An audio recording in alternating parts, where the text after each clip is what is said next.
મને મારા મામાનું ગામ બહુ ગમે હો, કેમ કે ત્યાં બધા મને મારી માના નામ ઉપરથી ઓળખે.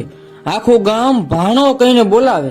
બ્રાહ્મણ થી લઈને 18 વરણ ભાણો જ કહે, અને આપણે પણ બધાને મામા જ કહીએ હો. આ એક સમરસતાનું મોટું ઉદાહરણ હતું. કોઈ દુકાને ભાગ લેવા જઈએ તો ઈ કહે કે ભાણા રૂપિયા ના હોય તો કઈ વાંધો નહીં, ગમતો ભાગ લઈ લે.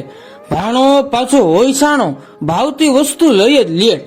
એમાં પણ મામા ભાણા કરતા અમુક વર્ષે મોટા હોય તો વાત જ જવા દ્યો.